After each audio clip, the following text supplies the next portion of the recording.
The harsh winds of Kepler 186f howled through the reinforced windows of the medical bay, carrying with them the ever-present red dust that seemed to coat everything on this unforgiving world.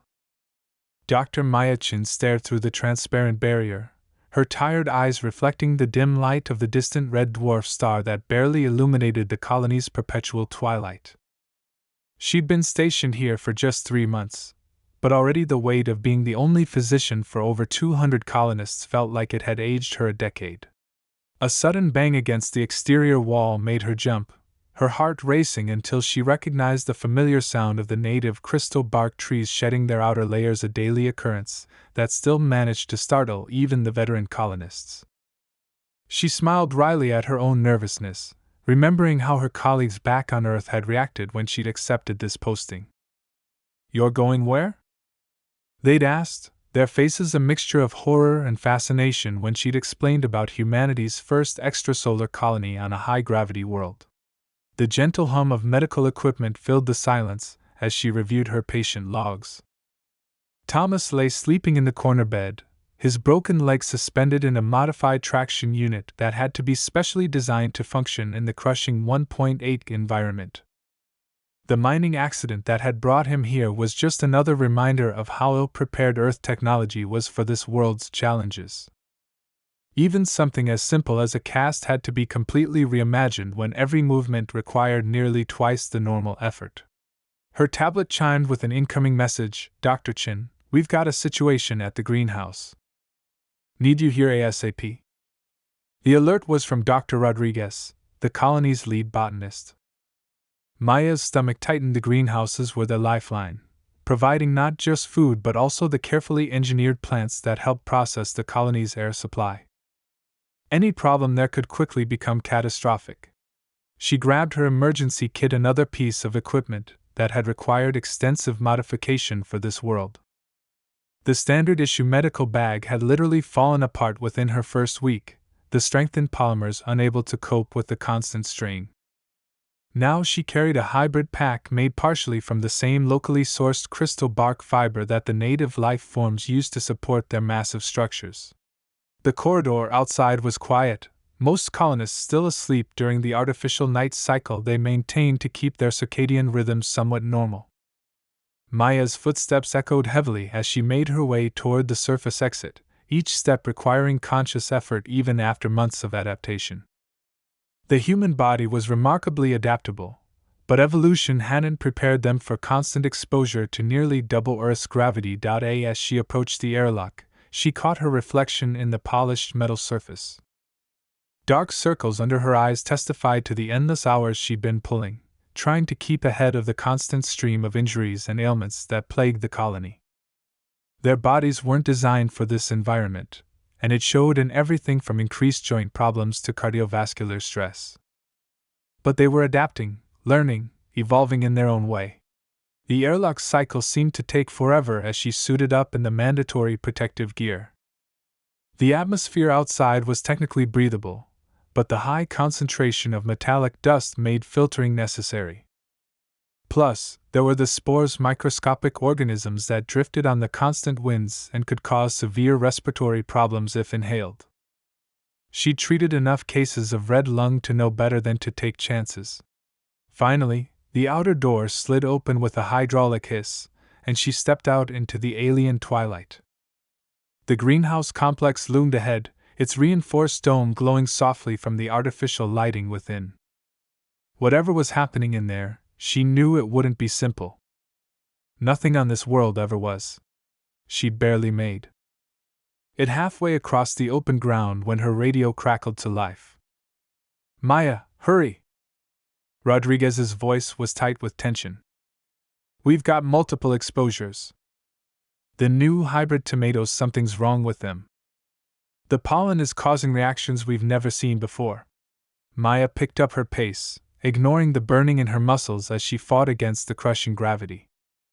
In her mind, she was already running through treatment protocols, trying to anticipate what she might find. This was exactly the kind of scenario they'd trained for but hoped never to encounter, the unpredictable intersection of Earth biology and alien environments creating something entirely new and potentially deadly. The greenhouse airlock was already cycling when she arrived, and through the thick windows she could see figures moving urgently inside.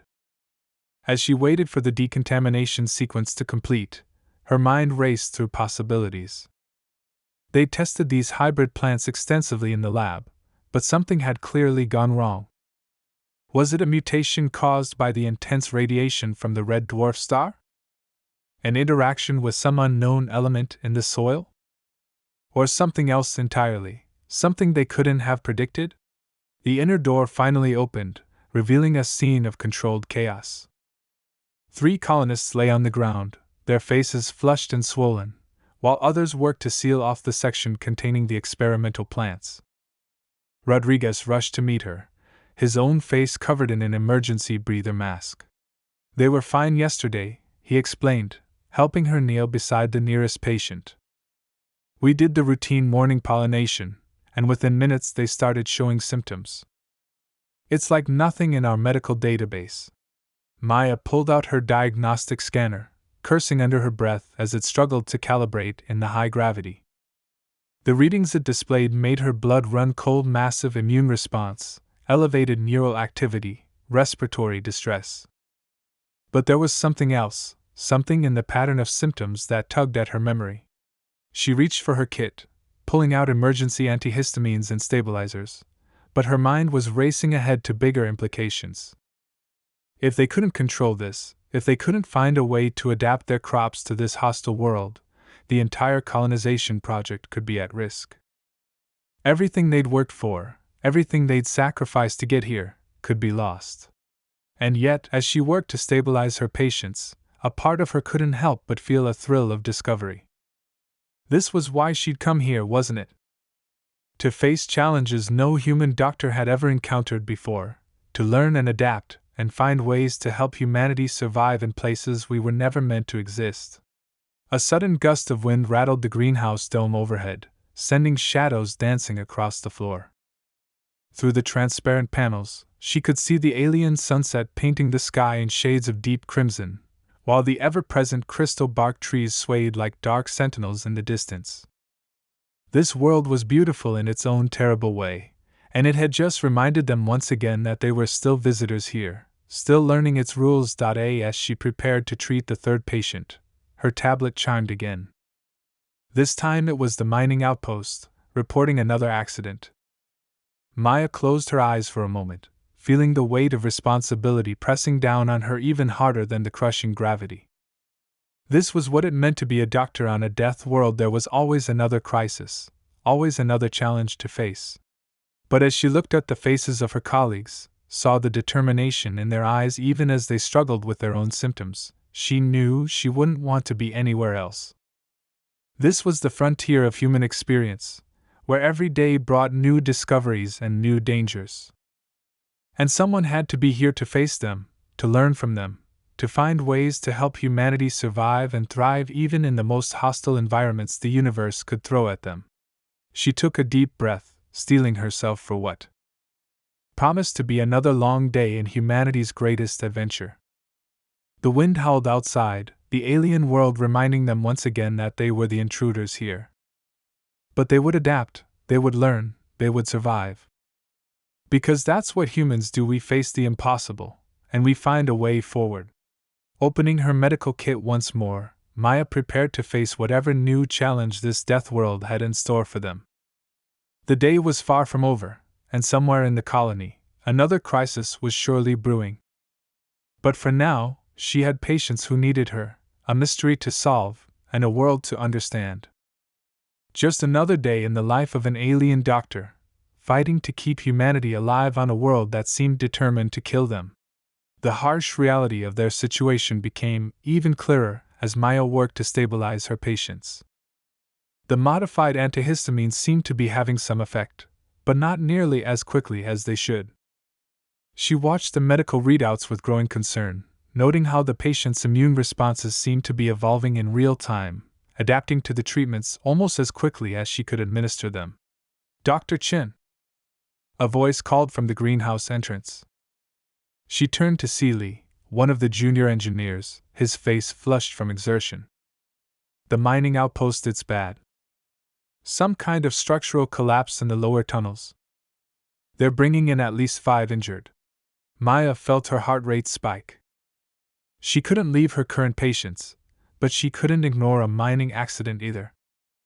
Every decision here carried weight, quite literally in this crushing gravity. She glanced at Rodriguez, who was monitoring the vital signs of the others affected by the pollen exposure. "I need you to keep them stable," she told him, quickly explaining the treatment protocol she'd started. "Watch for any changes in their breathing patterns. If the swelling increases, use the emergency epinephrine. I'll be back as soon as I can." The journey to the medical bay was a blur of rapid preparations. Maya's muscles screamed in protest as she rushed through the corridors, her modified medical kit bouncing against her back. The colony's artificial lighting seemed harsh and unforgiving, casting sharp shadows that danced along the reinforced walls. She arrived just as they were bringing in the first of the injured miners. The sight made her breath catch even through the protective suits. She could see the devastating impact of the collapse. The crystal bark support beams they'd been using in the mines were supposed to be nearly unbreakable, engineered from the same material that allowed the native trees to grow hundreds of meters tall in this crushing gravity. "What happened down there?" she asked, helping to transfer the first patient onto a medical bed. The mining supervisor, Chenwei, shook his head, his face pale beneath the red dust that seemed to coat everything on this world. "We were following a new mineral vein, something the scanners hadn't picked up before," he explained, helping to remove the damaged protective suit from the injured miner. "The readings were off the charts, could have been exactly what we needed for the new shield generators. But when we tried to extract a sample..." He trailed off, his hands shaking slightly. Maya focused on her patient, a veteran miner named Alex who'd been here since the colony's founding. His vital signs were erratic, but that wasn't what worried her most. There was something odd about the burns on his exposed skin. They seemed to shimmer slightly in the medical bay's lights, almost as if they were alive. "These aren't normal burns," she muttered, reaching for her scanner. The readings made her frown. "The tissue damage. It's not just surface level. There's some kind of reaction happening at the cellular level." More injured miners were brought in, each showing similar symptoms. Maya worked quickly, her mind racing to connect the dots between these injuries and the earlier pollen incident. There had to be a connection. Nothing happened in isolation on this world, they'd learned that lesson the hard way. "Did you notice anything unusual about the mineral deposit?" she asked Wei as she treated the burns. "Any strange formations, unusual colors?" "It was beautiful," he admitted, his voice distant. "Like nothing we've seen before. It seemed to pulse with its own light, almost like it was breathing. We thought it was just some kind of bioluminescence, like those crystal bark groves we found in the northern valley." Maya's hands froze for a moment as something clicked in her mind. The crystal bark trees, the hybrid tomatoes, these strange minerals, they were all connected somehow. This world's ecosystem wasn't just hostile, it was integrated in ways they were only beginning to understand. Her tablet chimed again, Rodriguez updating her on the pollen exposure patients. Their conditions had stabilized, but something in their blood work was showing strange changes. The same kind of cellular level alterations she was seeing in the miners' burns. "We need to quarantine these samples," she announced, looking up at Wei. "Whatever you found down there, it's not just a mineral. I think it's part of something bigger, something we're not seeing." As if in response to her words, the lights flickered briefly. The colony's power system was usually rock solid, designed to withstand the planet's frequent electromagnetic storms. For it to falter now. "Run a full spectrum analysis on these burns," she instructed her medical AI, while simultaneously pulling up the data from the greenhouse incident. "Compare it with the pollen exposure cases. Look for any molecular similarities, any patterns we might have missed." The results started flowing across her screen, and Maya felt that familiar mix of terror and excitement that came with discovering something new on this world. The burns weren't just burns, they were showing signs of active modification, as if whatever had caused them was trying to rewrite the injured tissue at a fundamental level. Just like the pollen hadn't simply been causing an allergic reaction, it had been attempting to alter the colonists' respiratory systems. Was it some kind of defense mechanism? An attempt at forced adaptation? Or something else entirely? A groan from one of her patients pulled her attention back to the immediate crisis. She could theorize later. Right now, these people needed her help. But as she worked to treat their injuries, her mind kept circling back to the bigger picture. They'd come to this world thinking they could adapt it to their needs, modify its ecosystem to support human life. But what if it was the other way around? What if this world, this beautiful, terrible death world, was trying to adapt them? The thought was both frightening and fascinating. Maya had seen enough in her 3 months here to know that their understanding of this planet was surface level at best. The crystal bark trees didn't just grow here, they shaped the environment around them. The native microorganisms didn't simply survive in the high gravity, they thrived on it, using the intense pressure to power chemical reactions that should have been impossible. Another alert from the greenhouse caught her attention. The sealed-off section containing the hybrid tomatoes was showing unusual readings. The plants weren't dying as they should have been after being cut off from their care systems. Instead, they were changing, their cellular structure shifting into something new, something that had never existed before on Earth or this alien world. Maya looked at her patients, at the strange shimmering burns that were slowly responding to treatment, at the data flowing across her screens showing cellular changes that defied current medical understanding. They'd come here to conquer this world, to bend it to human needs. But maybe they'd been approaching it all wrong. The lights flickered again, longer this time, and in the distance, she could hear the low rumble of something moving deep beneath the colony. The mining tunnels should have been stable, even after the collapse, but this world had a way of appending their assumptions. She reached for her tablet, starting to compose a message to the colony's leadership. They needed to understand what was happening here, needed to see the connections she was beginning to piece together. This wasn't just about treating injuries or growing food anymore, it was about survival, about understanding their place on a world that might have plans of its own. The wind outside picked up, carrying with it the ever-present red dust and the faint crystalline chiming of the giant trees. Maya looked at her reflection in the medical bay window, noting how the dim red light of this world's star made even her familiar features seem alien. They had come here as conquerors, as explorers, as colonists. But perhaps it was time to consider another role, that of students, learning from a world that had mastered survival in conditions that humans could barely comprehend. The question was, would they learn fast enough? And more importantly, what would they become in the process? The medical bay's sensors beeped insistently, drawing her attention back to her patients. Whatever revelations awaited them would have to wait. Right now, she had lives to save. But as she returned to her work, Maya couldn't shake the feeling that they were standing on the brink of something unprecedented in human history. This death world wasn't just challenging them to survive, it was challenging them to evolve. The colony's emergency sirens began their haunting wail just as Maya finished stabilizing her last patient. The sound cut through the constant background hum of life support systems, making everyone in the medical bay freeze.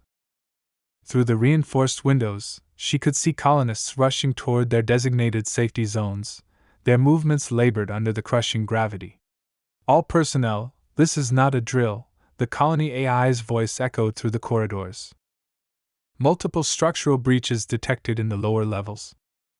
Unusual seismic activity increasing. Please proceed to emergency shelters immediately. Maya's heart raced as she looked at her patients, 5 miners with those strange, shimmering burns, and 3 botanists still recovering from the pollen exposure. They weren't stable enough to move to the shelters, but staying in the medical bay might be just as dangerous. The floor trembled beneath her feet, and the lights flickered again, longer this time.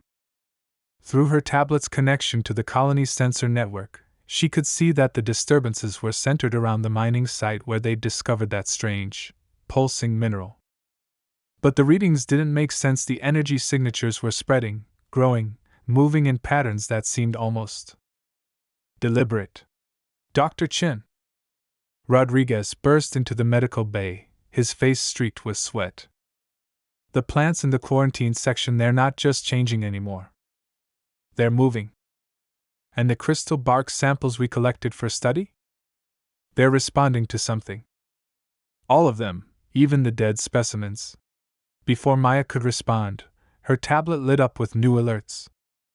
The burns on her patients were changing too, the shimmer becoming more pronounced, pulsing in sync with the tremors that now ran through the colony's foundations. She watched in fascination and horror as the injured tissue began to take on a crystalline quality, similar to the structure of the native trees but somehow more fluid, more alive. "This isn't just a reaction," she whispered, the pieces finally clicking together in her mind. "It's communication." The colony's main lights failed, plunging them into the blood-red emergency lighting. Through the windows, Maya could see the massive crystal bark forest that surrounded the colony. The trees were swaying, not with the wind, but with a rhythm that matched the pulses flowing through her patient's transformed tissue. "We need to get to the lab," she said, grabbing her emergency kit. "Rodriguez, help me set up portable life support for the patients. Something is happening here, something bigger than random mutations or mineral reactions. This world. It's not just trying to kill us. It's trying to talk to us." Another tremor rocked the colony, stronger than before. In the distance, she could hear the groaning of stressed metal and composite materials as the buildings fought against forces they were never designed to withstand. But it wasn't just the physical structures under attack. The colony's computer systems were showing strange patterns too, as if something was attempting to access them through the sensor network. Maya's modified medical scanner began picking up readings that should have been impossible: complex energy patterns radiating from the crystal bark forests, from the hybrid plants, from the mysterious mineral deposits, and now from her patient's transformed tissues. All of it connected, all of it pulsing with the same mysterious rhythm. The colony AI's voice crackled through damaged speakers, warning: unknown biological activity detected throughout the colony. Quarantine protocols failing. Environmental systems compromised. Time to critical failure, 15 minutes. Through the chaos, Maya noticed something else: her patient's vital signs were stabilizing, but not in a way that could be considered human normal. Their cellular structure was changing, adapting to something.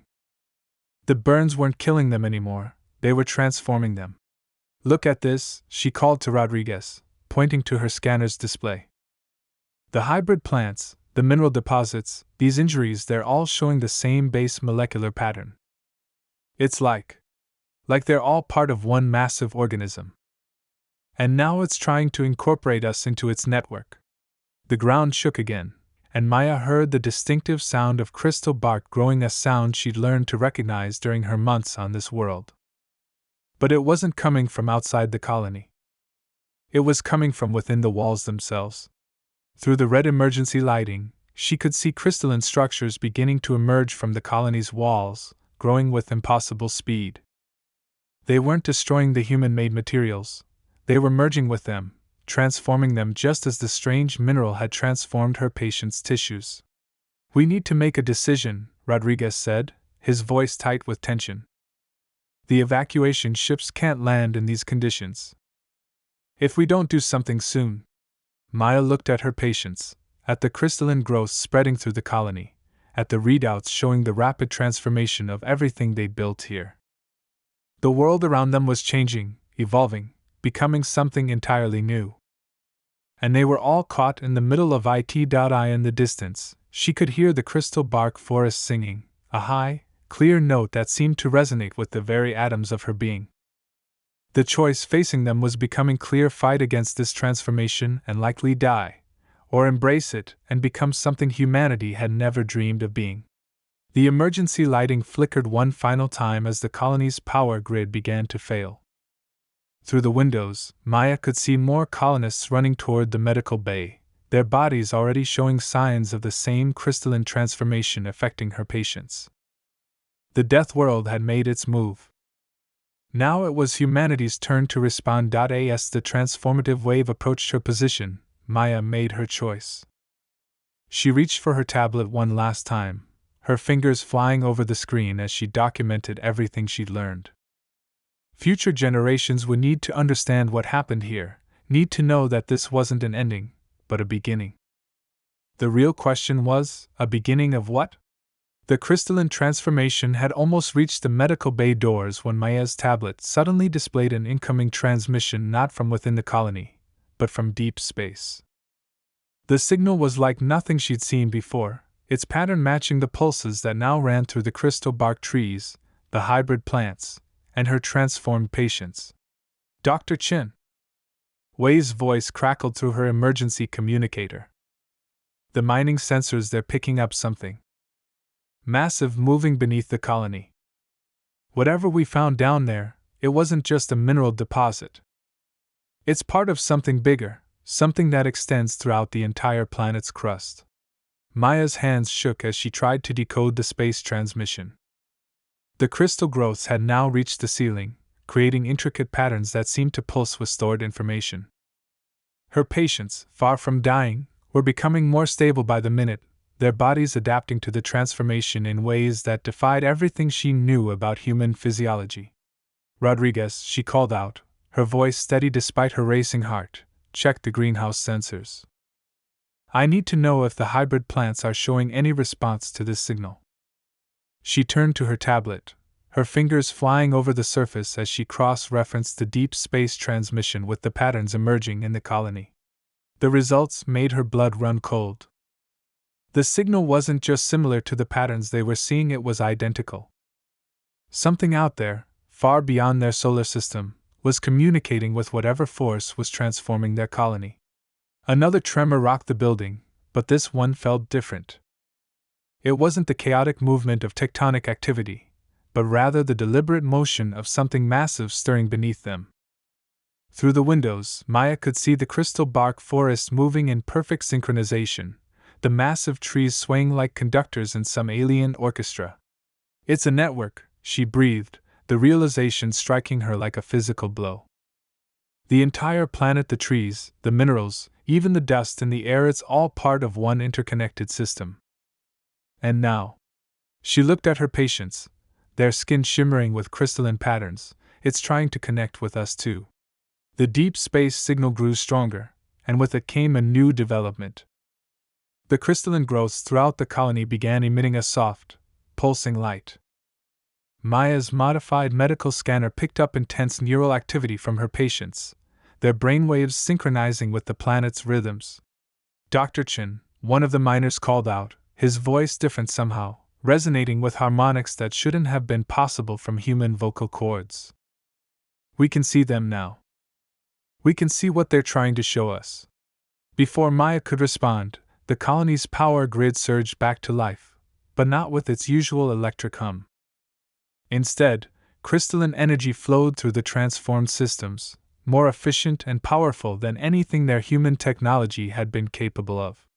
Through the reinforced windows, she could see more colonists approaching the medical bay, their bodies glowing with the same internal light as her patients.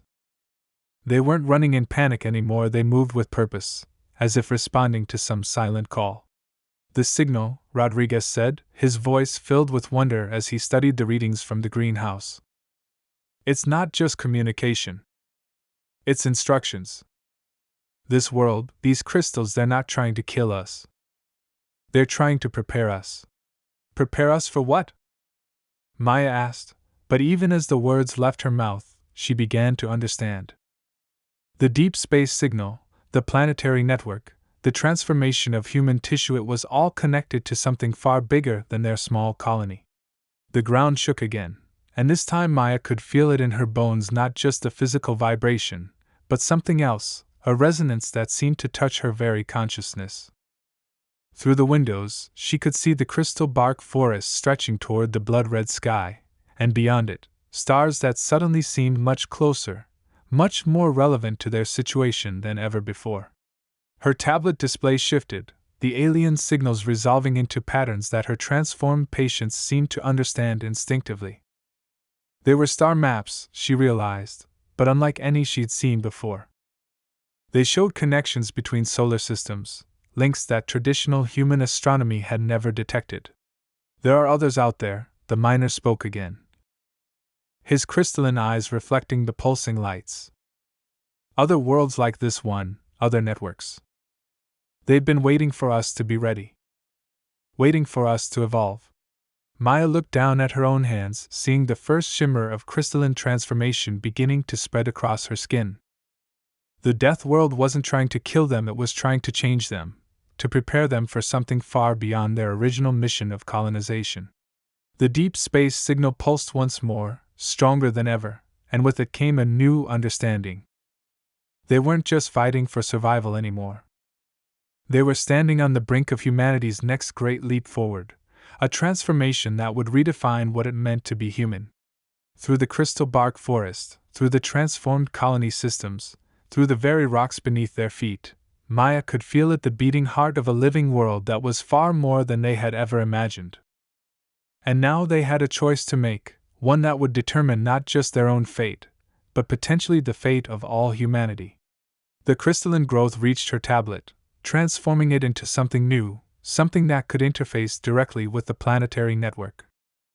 As the transformation spread through her body, Maya realized that their real journey wasn't about conquering this death world, it was about becoming part of something far greater than themselves. The crystalline network pulsed through Maya's transformed nervous system, flooding her consciousness with information that no human brain had ever processed before. Through the connection, she could feel every colonist, every crystal bark tree, every particle of this living world. But more than that, she could feel the others, the vast network of transformed worlds stretching across the galaxy, each one a node in an ancient system that humanity had been blind to until now. "It's beautiful," she whispered, her voice carrying harmonics that resonated with the crystal growths around her. Through her enhanced senses, she could see the true nature of what they dubbed a death world, not a hostile environment trying to kill them, but an ancient guardian, a testing ground designed to prepare species for a greater purpose. The deep space signal peaked, and suddenly the medical bay was filled with holographic projections, created by the interaction of crystalline surfaces that had once been simple walls and equipment. Maya watched in awe as the history of their mysterious benefactors unfolded before them, ancient civilizations that had faced their own trials on worlds like this one, each transformation adding new strengths, new perspectives to the galactic network. "Look," Rodriguez called out, his crystalline eyes fixed on the data flowing through their transformed systems. The mineral deposits in the mines, the hybrid plants, they were never separate things. They were tools, left here to guide our evolution when we were ready to understand. A sudden surge of energy rippled through the planetary network, and Maya felt a new presence entering their consciousness. Through the crystalline links, she could sense them, representatives from other transformed worlds, reaching out across the vast distances of space to welcome them into something greater than themselves. But with that welcome came a warning. The holographic displays shifted, showing dark voids in the galactic network, places where entire civilizations had been lost. Not to the transformation process, but to something else, something that hunted transformed worlds, that sought to destroy the very network they were now part of. "We're not just being changed," Maya realized, the knowledge flowing through her transformed mind. "We're being recruited. There's a war coming, isn't there? Something that threatens everything, everywhere." The answer came not in words but in images, vast, dark shapes moving between the stars, ancient and hungry, seeking to devour the light of consciousness wherever they found it. The crystalline network wasn't just a means of communication or transformation, it was a defense system, preparing worlds to stand together against a threat that no single species could face alone. Through their connection to the network, Maya could feel the colony changing, adapting in ways their original human technology could never have managed. The crystal bark forest had become part of their defense system, its roots extending deep into the planet's crust, ready to channel unimaginable energies. But it was the final revelation that took her breath away. The transformation hadn't just been about surviving on this high-gravity world or joining some galactic network. It had awakened something that had been dormant in human DNA all along, potential that had been seeded there eons ago, waiting for the right moment to emerge. "We were never really alone," she said, understanding flowing through her like a crystal clear stream. Humanity didn't just happen by chance. We were designed, created with this potential, waiting for the day we would find our way to a world that could complete our evolution. The ground shook one final time, but now Maya could sense its true purpose. Deep beneath the colony, beneath the transformed mining tunnels, something vast was awakening, not a threat, but a gift. A ship, grown from living crystal, designed to carry them beyond their small colony to other worlds that needed transformation and protection. Through the crystalline network, Maya could feel the urgency of their situation. The hunters between the stars were drawing closer, attracted by the energy of their transformation. They had to prepare, had to learn to use their new abilities quickly. Humanity's fight for survival had become something far larger, a battle for the very future of consciousness in the galaxy. The medical bay, now a glittering chamber of living crystal, hummed with power as knowledge flowed through the transformed colonists. They were no longer just survivors on a death world, they were guardians, protectors, part of an ancient legacy that stretched back to the beginning of life itself.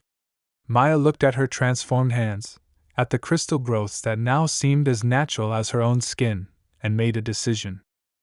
They would not run from this fight. They would not hide from their destiny. Humanity had come to this world looking for a future among the stars. Instead, they had found their true purpose: protectors of life, guardians of consciousness, defenders against the darkness between the stars. The crystalline ship beneath them pulsed with readiness, its systems powered by the same network that had transformed them. Their small colony had become something far greater, a beacon of hope, a signal to other worlds that humanity was ready to take its place among the ancient guardians of life. As the first signs of the hunters appeared at the edges of their solar system, Maya squared her shoulders, feeling the strength of her transformed body and the power of the network flowing through her. The real test was just beginning. But this time, they were ready. This time, they were not alone. The death world had given them everything they needed to survive, to fight, to protect. Now it was time to show the galaxy what humanity could really become. The first attack came not with overwhelming force, but with subtle infiltration. Dark tendrils of anti-energy probed the edges of their system, testing their defenses. But the transformed colonists were ready. The crystal bark forest blazed with internal light, channeling energy through its vast network of roots and branches, creating a shield that encompassed not just the colony but the entire planet. Maya stood in what had once been the medical bay, now a control center of living crystal, coordinating their response through the planetary network. Around her, the transformed colonists moved with practiced precision, their crystalline bodies glowing with power as they maintained their defensive systems. "Second wave incoming," Rodriguez called out, his voice carrying through both air and crystal. Through their shared connection, Maya could feel the larger forms approaching, vast, shadowy entities that consumed light and life wherever they found it. But they had never encountered anything like the transformed human colony before. The crystalline ship beneath them, which they named Aurora, hummed with anticipation.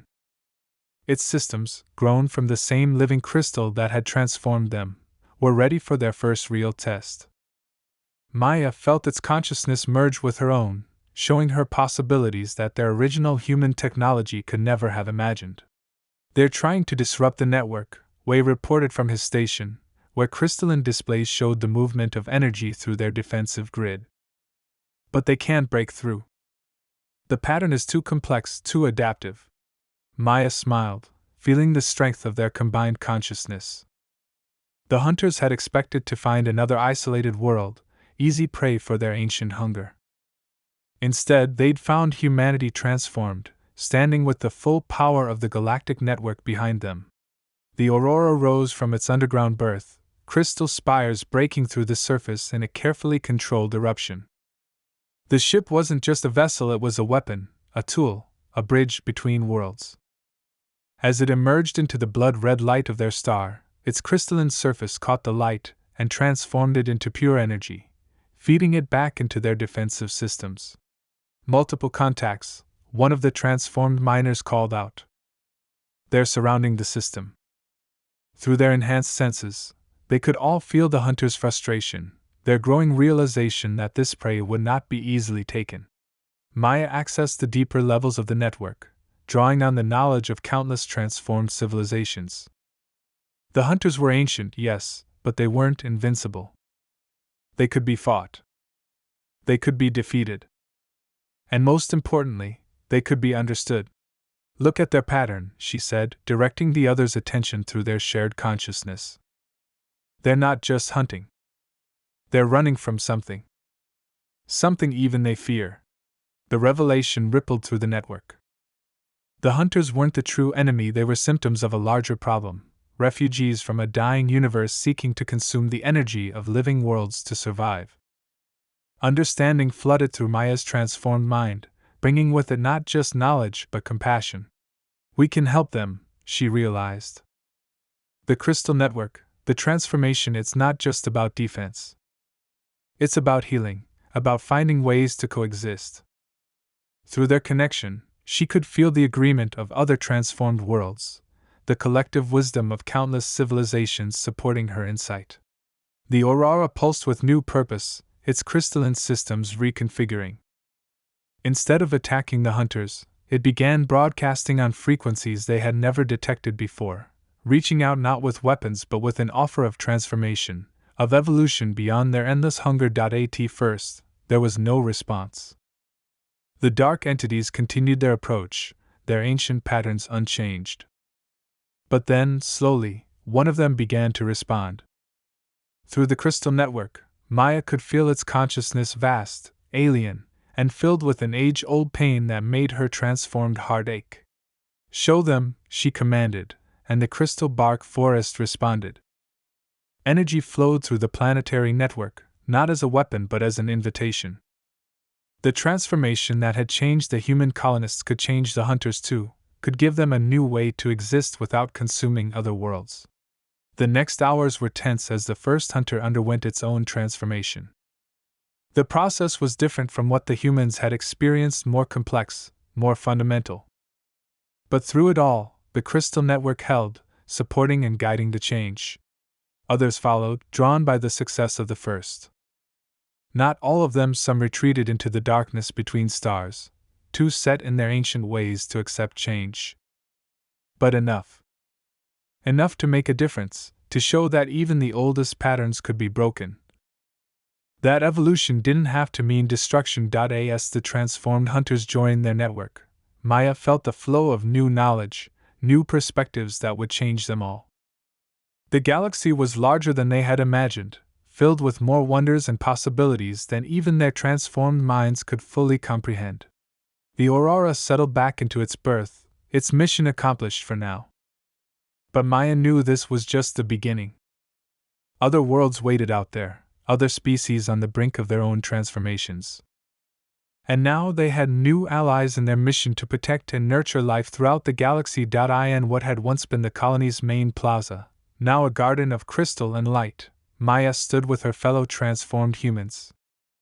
The crystal bark forest swayed around them, its song now harmonizing with the deeper resonance of their transformed hunters. Above them, the blood-red sun painted the crystalline growths in shades of fire and shadow.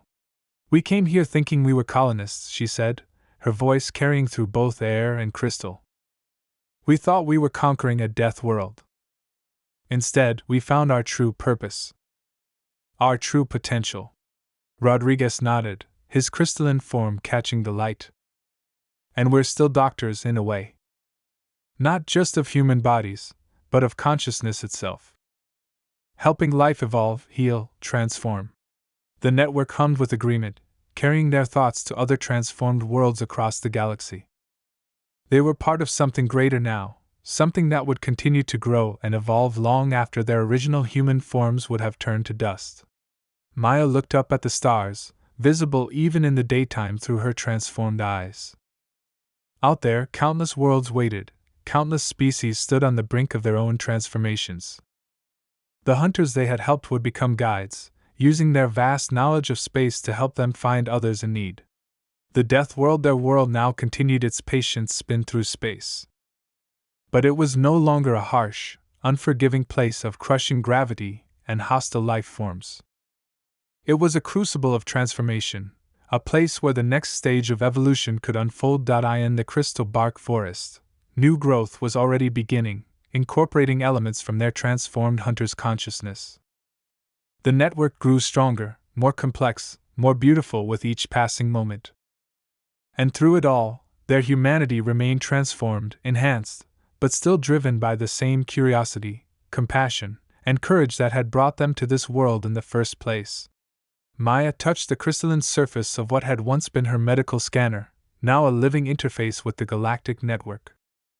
The story of their transformation would spread, carried by the crystal ships they would grow, guided by the knowledge of their transformed hunters. Other worlds would face their own trials, their own transformations. But they would not face them alone. The sun began to set, painting the crystal bark forest in deep crimson hues.